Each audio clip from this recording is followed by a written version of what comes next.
the creatures, lore, and legends explored on Supernatural.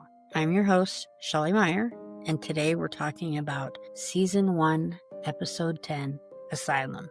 This episode takes Sam and Dean Winchester into the dark, haunted corridors of the Roosevelt Asylum, a place with a chilling history that stretches back decades. So let's unpack the story, the spirits, and the lore behind the infamous asylum. First, a little background. In both folklore and on Supernatural, asylums or psychiatric hospitals have long been associated with restless spirits. In history, institutions that mistreated or neglected patients often became sites of lingering anguish, especially for those who died under traumatic circumstances. These spirits, unable to move on, often manifest as poltergeists or apparitions. And they're acting out their unresolved anger and grief. On Supernatural, the Roosevelt Asylum is no different. The spirits haunting this place are the remnants of former patients, individuals who suffered abuse, neglect, or tragic death at the asylum itself. These spirits target anyone who steps foot inside, not out of malice towards anyone, or the Winchesters specifically, but because the living are trespassing in their domain, stirring up decades of pain. So what exactly is the MO of these spirits? On the show, these ghosts aren't vengeful. They're trying to warn the living. They create poltergeist activity, doors slamming, objects flying, hallucinations, just to warn people. In traditional lore, these are rarely common traits of asylum poltergeists. Lingering spirits of the mistreated, exacting retribution, or simply repeating the trauma of their lives. But why do these spirits linger? On Supernatural, the answer is Dr. Ellicott. The patients in Roosevelt Asylum died in pain and without closure.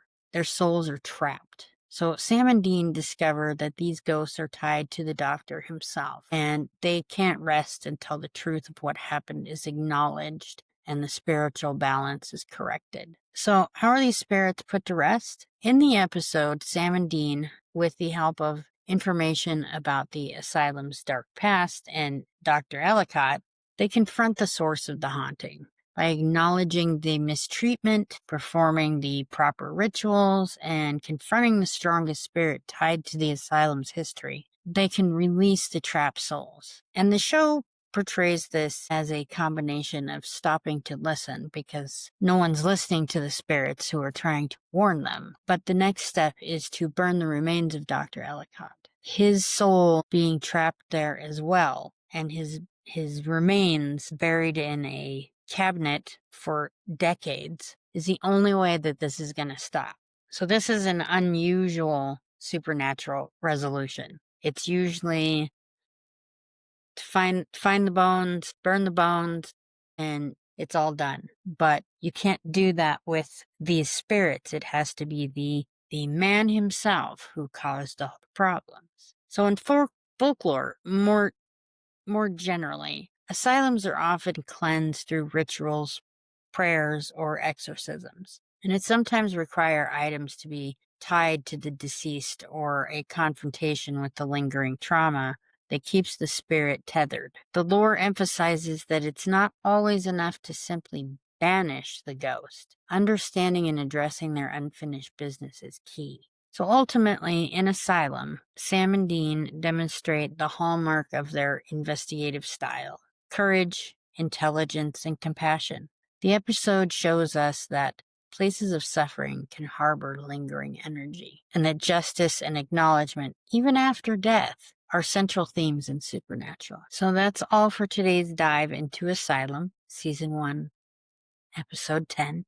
Please join me next week as I continue to explore the creatures, ghosts, and legends that haunt the Winchesters and the world of Supernatural. Please like, subscribe, and share. And as always, stay curious, stay safe out there, because the next haunting might be closer than you think.